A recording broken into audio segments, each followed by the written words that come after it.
누가복음 18장 1절부터 8절까지 낙심하지 말고 항상이라는 제목으로 오늘 말씀을 받겠습니다. 우리 누가복음 18장 1절부터 8절까지 우리 한 절씩 교독해 읽겠습니다. 예수께서 그들에게 항상 기도하고 낙심하지 말아야 할 것을 비유로 말씀하여 이르시되 어떤 도시에 하나님을 두려워하지 않고 그 도시에 한 과부가 있어 자주 그에게 가서 내 원수에 대한 나의 원한을 풀어주소서 하되 그가 얼마 동안 듣지 아니하다가 후에 속으로 생각하되 내가 하나님을 두려워하지 않고 사람을 무시하나 이 과부가 나를 번거롭게 하니 내가 그 원한을 풀어주리라. 그렇지 않으면 늘 와서 나를 괴롭게 하리라 하였느니라. 주께서 또 이르시되 불의한 재판장이 말한 것을 들으라. 하물며 하나님께서 그 밤낮 부르짖는 택하신 자들의 원한을 풀어주지 아니하시겠느냐? 그들에게 오래 참으시겠느냐? 내가 너에게 이르노니 속히 그 원한을 풀어주시리라. 그러나 인자가 올 때에 세상에서 믿음을 보겠느냐 하시니라. 아멘. 할렐루야. 우리 옆에 분들에게 이렇게 인사하겠습니다. 기도의 불을 켭시다. 아니에요, 여러분. 이렇게 인사할 게 아니라 정말 뭔가 결단을 하고 온 것처럼 다시 한번 인사할 때 기도의 불을 켭시다. 이렇게 인사 한번 더 하겠습니다. 예, 좋습니다. 오늘 하나님께서 우리에게 기도의 불을 켜 주실 줄로 믿습니다. 한 2주 전에요. 2주 전에 그냥 알고 지내는 목사님인데 최근에 이렇게 서로 위로해 주면서 통화가 됐던 목사님이 계셨어요. 근데 그분이 담임 목사 청빙을 너무 받고 싶은데 안 되는 거예요. 사실 이분은 저랑 나이가 좀 저보다 어리긴 하지만 거의 40살 때부터 한 7년 동안 계속 트라이를 했는데 계속 담임 목사가 안 되는 거예요. 그러니까 뭐 나이가 어려서 안 되기도 하고 또 큰 교회 사역 경험이 없어서 안 되고 또 조금 더 공부하지 못한 것 때문에 안 되고 또 이런저런 약한 것 때문에 안 된다라는 얘기를 들으면서 굉장히 마음이 힘든 거예요. 그래서 이제 제가 이분하고 통화를 하면서 참 잘 됐으면 좋겠다 이런 생각을 했는데 근데 그분은 늘 떨어질 때마다 떨어진 이유를 들을 때마다 마음이 굉장히 좌절이 되는 겁니다. 여러분 그럴 때가 있잖아요. 그러면서 저한테 무슨 얘기를 하시냐면 자기는 시험 볼 때마다 지금까지 단 한 번만 붙은 적이 없대요. 이분 참 얼마나 인생이 고달팠을까 이런 생각이 드는 거예요. 근데 이분이 하루는 고민하고 고민하다가 그냥 이제 자포자기하는 마음으로 아내한테 이렇게 얘기했대요. 여보, 나 그냥 목회 다 접고 쿠팡 배달이나 할까? 여러분 요즘에 목사님들 사이에서 쿠팡 배달이 유행입니다. 정말 그래요. 그래서 요즘 쿠팡 굉장히 많이 유행하는데 이분도 그런 생각을 한 거예요. 그러면서 다 해봤는데 7년째 아무것도 되는 일이 없으니까 목회를 그만두고 싶다 이런 마음을 표현을 했다는 거죠. 근데 이 사모님이 그 얘기를 듣고서 이렇게 얘기했대요. 당신 정말 최선을 다했어? 이렇게 묻더래요. 여자들 무섭죠?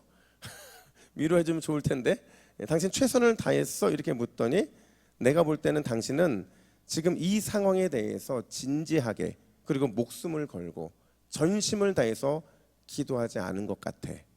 그래도 기도 한번 해보고 그래도 변함이 없으면 당신 뜻대로 해 이렇게 얘기한 거예요. 그러니까 이 목사님은 자존심이 상해서 그냥 큰 마음 먹고 다음날 가방 싸서 그냥 이 서울 근교에 있는 한 기도원에 간 거예요. 근데 뭐 신기한 게 뭐냐면 기도원 가서 기도를 그렇게 하는데 하나님이 막 자기를 그렇게 위로해 주시더래요. 너 정말 너 잘 왔다. 너에게 내가 큰 은혜를 주겠다. 이런 되게 은혜되는 말씀들을 많이 주시더라는 거죠.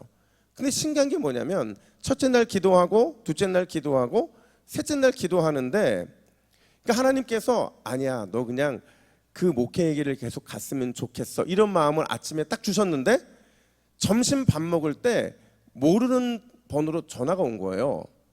그러더니 예전에 원서를 썼던 교회에서 그 목사님이 안 오겠다고 해서 2순위였던 자기가 됐다는 거예요. 그래서 저한테 이 울먹울먹하면서 뭐라고 전화 왔냐면 목사님 역시 기도밖에 없네 이러는 거예요. 근데 제가 그 떨리는 목소리가 지금도 이렇게 기억이 남는 거예요. 여러분, 우리에게도 기도밖에 없는 줄로 믿습니다. 기도하면 달라지고요, 기도하면 열리고, 기도하면 능력이 나타나게 될 줄로 믿습니다. 그래서 우리도 오늘 특별히 여러분, 오늘 이 말씀은 여전도회를 위해 준비한 말씀이에요. 여전도회는 우리 교회의 기도의 횃불인 줄로 믿습니다. 기도하지 않으려면 여전도회 할 필요가 없어요. 또 이러면 또 다 여전도회 안 한다고 할 거야. 제 말 뜻이 먼저 아시겠죠? 여러분, 여전도회로 부르신 것은 하나님이 기도의 횃불을 켜게 하기 위함인 줄로 믿습니다. 그러니까 모일 때마다 기도를 해야 되는 거죠. 특별히 오늘 우리가 이 시간 기도하고 집에 돌아갈 때 역시 기도밖에 없다, 이런 믿음의 간증이 여러분의 입술을 통해 고백되어 주기를 예수님의 이름으로 축복합니다. 우리 한 번 더 옆에 분들에게 이렇게 인사하겠습니다. 역시 기도밖에 없습니다. 그분들에게 이렇게 말씀해 주세요. 이제 알았니? 하세요. 예, 여러분, 진짜 기도밖에 없는 줄로 믿습니다. 오늘 본문은 이렇게 시작을 해요. 1절 말씀을 같이 한번 읽어볼까요? 1절입니다. 시작. 예수께서 그들에게 항상 기도하고 낙심하지 말아야 할 것을 비유로 말씀하여. 아멘. 여러분, 지금까지 비유를 보면서 단 한 번도 예수님이 그 비유의 주제를 말씀하시고 그리고 나서 비유를 말씀하신 적이 없어요. 근데 오로지 이 비유만 미리 비유의 주제를 말씀해 주시더라는 거죠. 여러분, 오늘 이 비유의 주제가 뭐예요? 첫 번째가 기도이고요, 두 번째가 낙심이라는 거예요. 이게 무슨 얘기냐면 오늘 이 비유는요, 기도해야 되는 것들과 그리고 낙심에 대한 얘기 두 가지로 되어져 있다는 거죠. 과연 이게 어떤 연관이 있느냐?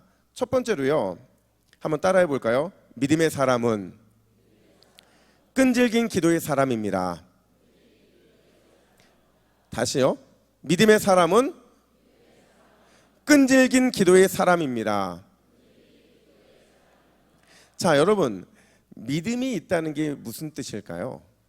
많은 사람들이 누군가 믿음을 있다고 말을 할 때 그 믿음에 있다는 그 초점, 그 근거, 그 기준을 뭐라고 말하냐면 보이는 것에 초점을 맞춥니다.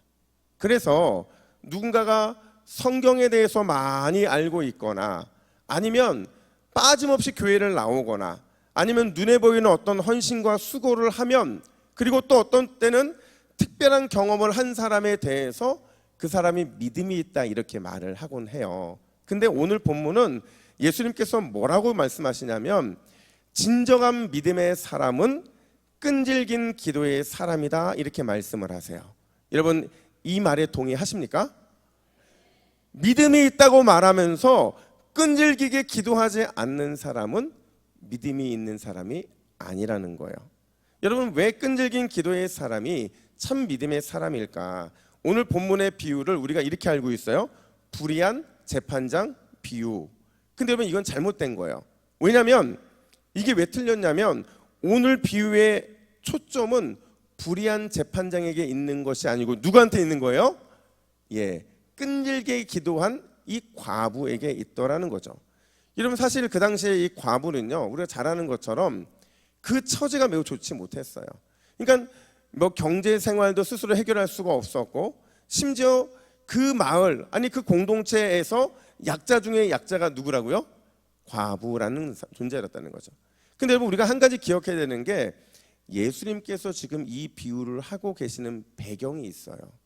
그냥 단순히 과부가 등장하는 것이고 끈질기게 기도하라는 얘기가 아니라 지금 이때가요, 지금 마태복음 17장부터 시작되는 종말에 대한 이야기를 하고 있는 가운데 이 기도 얘기가 나오고 있다는 거예요. 이게 왜 중요하냐면 여러분 보세요. 이 과부라는 사람이 지금 당하고 있는 환경과 상황과 어려움들은요, 종말을 살아가고 있는 성도들의 삶을 고스란히 보여주고 있는 거예요. 그러니까 우리가 종말이라고 말을 할 때 주님 오시는 때가 점점 다가오고 있을 때 우리 안에 이 과부와 같은 어려움과 힘든 일들이 반드시 있을 수밖에 없다는 거죠. 근데 그랬던 이 과부가요, 재판하는 그 재판관을 찾아오게 되는데 그 재판관이 어떤 사람이냐? 2절 말씀을 보세요. 2절 같이 한번 읽어볼까요? 시작. 이르시되 어떤 도시에 하나님을 두려워하지 않고 사람을 무시하는 한 재판장이 있는데. 자, 여러분, 이 재판장의 두 가지 특징이 뭐예요? 첫 번째가 뭐예요? 그죠? 하나님을 두려워하지 않고. 두 번째가 뭐예요? 사람을 무시하는. 이거를 딱 종합하면 어떤 사람인 줄 아세요? 재판장 될 자격이 없는 사람이 바로 이 사람이었다는 거죠. 근데 놀랍게도 왜 이 과부는 그런 재판장이 될 만한 자격도 없는 사람에게 찾아온 것이냐, 그런 거죠. 왜냐면요, 그 누구도 그녀의 어려움을 해결해 주지 못했기 때문이라는 거예요. 유명한 랍비를 찾아가도 해결해 주지 못하고, 존경받는 장로를 찾아가도 해결해 주지 못하고, 그 누구한테도 시원한 해결을 받지 못했기 때문에 어쩔 수 없이 불의하지만 어쩔 수 없이 이 불의한 재판장에게 찾아갈 수밖에 없었다라는 거죠. 근데 중요한 게 이 불의한 재판장에게 찾아가고 있는 이 상황 속에서 오늘 본문은 이 과부의 신앙적인 중요한 태도 하나에 주목을 하더라는 거예요. 우리 3절 말씀 같이 읽어볼까요? 3절입니다. 시작. 그 도시에 한 과부가 있어 자주 그에게 가서 내 원수에 대한 나의 원한을 풀어주소서 하되. 자, 여러분, 지금 이 말씀 속에서 이 여인이 가지고 있는 중요한 신앙의 태도가 뭘까요? 뭐예요? 자주 가서라는 표현이에요. 근데 이게요, 저는 너무 번역을 잘 못했다고 생각해요. 왜냐하면 자주 간다는 것은 매일 간다는 거예요? 그냥 자주 간다는 거예요? 다시 여러분, 정신 똑바로 차리셔야 돼요. 지금 이거는 자주 간다는 거예요? 매일 간다는 거예요? 그냥 자주 간다는 거예요. 이거 바꿔 말하면 뭐냐면 한 번 가보고, 두 번 가보고, 또 10번 가보고, 그냥 그러고 말 수 있다라는 표현을 이렇게 하고 있는 거죠. 그러니까 이걸 엄밀한 말로, 정확한 말로 바꿔 말하면 지금 이 과부가요, 계속 갔다는 거예요.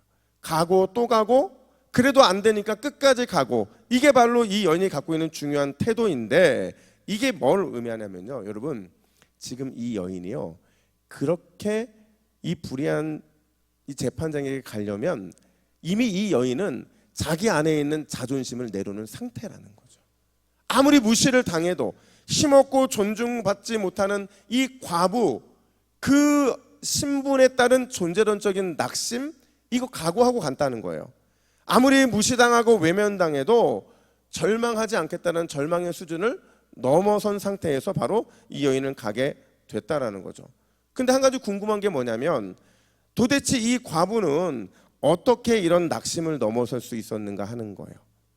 어떻게 무시당하고 외면당하고 넘어서서 자기에게 절망을 줄 수밖에 없는 불의한 재판장에도 불구하고 그 재판장으로부터 문제의 해결을 경험하게 되었느냐 하는 게 바로 오늘 본문의 핵심이라는 거죠. 여러분, 이 여인에게는요, 지금 이 불의한 재판장이 불의한 재판장이 아니에요. 유일하게 불의한 재판장으로부터 불의하지 않은 응답을 받은 게 바로 이 여인이기 때문에 그렇죠. 과연 그 이유가 뭐냐? 우리 5절 말씀도 같이 한번 읽어볼까요? 시작. 이 과부가 나를 번거롭게 하니 내가 그 원한을 풀어주리라. 그렇지 않으면 늘 와서 나를 괴롭게 하리라 하였느니라. 아멘. 여러분, 중요한 표현 두 개가 등장해요. 하나는 번거롭게 했다는 표현이고 하나는 괴롭게 했다는 표현이에요. 펜이 있으면 막 동그라미 치셔야 돼요. 이게 왜 중요하냐면 오늘 우리가 이렇게 기도해야 되기 때문에 그렇죠. 여러분, 번거롭게 했다는 게 무슨 뜻이냐면 계속 타격을 가한 겁니다. 한 방은 없어요. 근데 계속 타격을 가하는 거예요. 그러면 괴롭게 했다는 건 무슨 뜻이냐? 근데 쳐서 멍이 들게 했다는 거예요. 그러니까 이게 무슨 말이냐? 종합해보면 이런 겁니다. 이 과부가 불의한 재판장에게 계속해서 타격을 가함으로 인해서 그게 누적돼서 그의 명예에 멍이 들었다는 거예요. 손상을 입히게 되었다라는 거죠. 그러니까 이게 뭐냐면 끈질긴 기도가 바로 이러한 결과를 만들어낼 수 있다라는 겁니다. 여러분, 끈질긴 기도가 뭐예요? 끈질긴 기도가 단순히 포기하지 않는 기도입니까? 단순히 낙심하지 않는 기도입니까? 이런 것도 끈질긴 기도라고 말할 수 있어요. 근데 진짜 끈질긴 기도가 뭐냐? 이 기도는 우리의 기도를 받으시는 전능하신 하나님, 그분의 성품을 믿고 그분이 응답할 수밖에 없다는 사실을 믿고 구하는 기도가 바로 끈질긴 기도인 줄로 믿습니다. 여러분, 이 기도가 능력을 나타내는 기도인 거예요. 한번 이 말이 맞으면 아멘으로 화답해 보세요. 여러분, 우리 하나님은 절대로 우리를 외면하지 않는 줄로 믿습니다. 우리 하나님은 항상 우리를 돌보시고 채워주시는 줄로 믿습니다. 우리 하나님은 자기의 명예를 위해서 반드시 자기 자녀인 우리의 기도에 응답해 주시는 줄로 믿습니다. 이게 오늘 본문에서 말해주고 있는 끈질긴 기도라는 겁니다. 여러분, 우리가 이걸 믿고 끈질기게 기도할 때에, 하나님의 성품을 믿고 끈질기게 기도할 때에 우리에게 절망과 낙심이 아니라 하나님의 신실하심의 놀라운 은혜가 나타나게 될 줄로 믿습니다. 여러분, 오늘 아시죠? 특별히 우리 목사님들과 함께 여러분들에게 저희가 이제 안수 기도하는 시간이 있어요. 근데 그 기도할 때 그냥 맹목적으로 서지 않았으면 좋겠어요. 진짜 내가 가지고 나온 이 기도의 제목이 하나님 앞에서 목사님들이 기도할 때 응답되기를 간절히 소망하는 그 열정으로 기도로 준비하면서 기도를 받으시기를 간절히 축복합니다. 왜냐면요, 제가 어떤 책에서 읽은 이야기인데 한 예수님을 잘 믿는 석공이 있었다고 그래요. 석공 아시죠? 돌을 쪼개는 석공인데 이 석공이요, 큰 돌을 쪼개기 위해서 망치를 들고 100번을 칩니다. 여러분, 돌을 가지고 100번을 친다는 건 쉬운 게 아니에요. 근데 100번을 쳤는데 이 돌에 아무런 변화가 일어나지 않는 거예요. 그러니까 이 석공이 절망해요. 낙심합니다. 그 들고 있던 이 망치를 던지면서 야, 내 힘으로는 도저히 깰 수 없구나. 야, 포기하겠다라고 포기를 딱 선포를 하게 돼요. 근데 망치를 던지는 그 순간에 이 석공의 머리에 뭔가 하나가 탁 치더라는 거죠. 그 음성은 아닌데 뭔가 그랬으면 좋겠다라는 마음에 간절한 소망이 생긴 거예요. 그게 뭐냐면 날 믿고 딱 한 번만 더 내려치워 보라는 거죠. 그래서 이 마음을 듣고 석공이 망치를 들고 다시 한 번은 딱 내려쳤는데 어떻게 됐을까요? 큰 돌이 반으로 쫙 쪼개지더라는 거죠. 그걸 보면서 그가 어떤 마음의 확신이 들었냐면 이런 마음인 거죠. 끝까지, 마지막 갈라질 때까지 포기하지 말아야 하는 거구나. 여러분, 우리 주님이 원하시는 믿음이 바로 이런 믿음인 줄로 믿습니다. 100번까지 채웠어도 마지막 그 한 번에서 기도의 능력이 갈리게 되는 거죠. 여러분, 그 101번의 끈질긴 요청으로 주님 앞에 응답받는 저와 여러분 되기를 간절히 축복합니다. 그러니까 오늘 본문은 그 얘기를 하는 거죠. 이 불의한 재판장, 하나님과 전혀 비교할 수 없을 만큼 불의한 재판장임에도 불구하고 이 과부의 끈질긴 요청, 101번의 요청에 결국 응답을 했다는 거예요. 따라서 그렇다고 한다면 이 공의롭고 사랑이 풍성한 하나님은 더더욱 우리의 기도와 간절한 소망에 응답해 주실 줄로 믿습니다. 이걸 믿고 기도하라는 거예요. 그 7절은 이렇게 말합니다. 7절도 한번 같이 읽습니다. 7절입니다. 시작. 하물며 하나님께서 그 밤낮 부르짖는 택하신 자들의 원한을 풀어주지 아니하시겠느냐? 그들에게 오래 참으시겠느냐? 아멘. 자, 여러분, 여기에 여러분의 이름을 넣어보세요. 택하신 자들, 택하신 혁승이의 원한을 풀어주지 않겠느냐? 혁승이에게 오래 참으시겠느냐? 자기 이름을, 여러분 중에 또 혁승이 하지 마세요. 저러니까 제 이름은 아니 있어서 그런 거예요. 가끔 보면 진짜 혁승이 하세요. 제 기도는 제가 알아서 할 테니까 여러분들 여러분의 이름을 넣어서, 자, 하물며, 그 자기 이름을 넣는 겁니다. 시작. 하물며 하나님께서 그 밤낮 부르짖는 택하신 혁승이의 원한을 풀어주지 아니하시겠느냐? 혁승이에게 오래 참으시겠느냐? 여러분, 답은 뭐예요? 예, 답은 오래 참지 않고 응답해 주신다라는 겁니다. 여러분, 이 밤에 낙심 말고 포기 말고 응답 받을 때까지 기도하시기를 예수님의 이름으로 축복합니다. 아멘. 두 번째로요, 오늘 본문은요, 응답을 받으려면 반드시 큰 걸림돌을 극복해야 된다 이렇게 말을 해요. 여러분, 우리가 기도 응답 받기 위해서 넘어야 될 큰 걸림돌이 하나가 있는데 이 걸림돌이 뭐냐? 우리 8절 말씀을 한번 같이 읽어볼까요? 8절입니다. 시작. 내가 너희에게 이르노니 속히 그 원한을 풀어주시리라. 그러나 인자가 올 때에 세상에서 믿음을 보겠느냐 하시니라. 아멘. 여러분, 우리가 넘어야 될 게 뭐냐면 바로 이 속히라는 겁니다. 속히. 이 속히라는 걸 어떻게 해석하느냐에 따라서 기도 응답의 걸림돌이 되기도 하고 이 속히가 기도 응답의 디딤돌이 되기도 한다는 거예요. 자, 여러분, 둘 중에 어떤 게 맞는지 한번 맞춰보세요. 기도 응답은 신속하게 주어진다. 그리고 기도 응답은 더디게 응답된다. 앞에 게 맞아요? 뒤에 게 맞아요? 자, 잘 들으세요. 다시. 둘 중에 어떤 게 맞는지 선택하는 거예요. 기도 응답은 신속하게 주어진다. 아니다. 기도 응답은 더디게 응답된다. 어떤 게 맞아요? 역시 지혜로우세요. 누가 그렇게 웃으세요? 둘 다 맞아요. 여러분, 하나님의 응답은 아주 신속하게 주어집니다. 그런데 또 하나님의 응답은 더뎌도 너무 더디게 응답된다는 사실 우리는 기억을 해야 돼요. 여러분, 왜 이런 결과가 나오는 줄 아세요? 왜 하나님의 응답이 신속하게 주어지기도 하면서 왜 더디게 응답되는 줄 아세요? 왜냐하면 우리가 응답받기를 원하는 시점과 하나님이 응답하시는 시점이 다르기 때문에 그래요. 그러니까 우리가 원하는 응답의 시점은 있어요. 그리고 하나님이 응답하시는 시점도 있다라는 거죠. 이렇게 설명을 드릴게요. 5만 번 기도 응답 받았던 조지 뮬러 목사님을 잘 아시잖아요. 그에게는 5명의 친구가 있었는데 이 5명 모두 다 불신이었어요. 불신이었는데 불신이다 보니까 조지 뮬러의 기도의 제목은 5 친구가 구원을 받는 게 기도의 제목이었어요. 근데 놀랍게도 기도를 시작하지 얼마 안 있고 나서 이 2명의 친구가 예수를 믿게 됩니다. 조지 뮬러 목사님 너무 감사했어요. 그리고 조지 뮬러 목사님이 병원에 입원했다라는 말을 듣고 병문안 왔다가 한 친구가 예수를 믿게 돼요.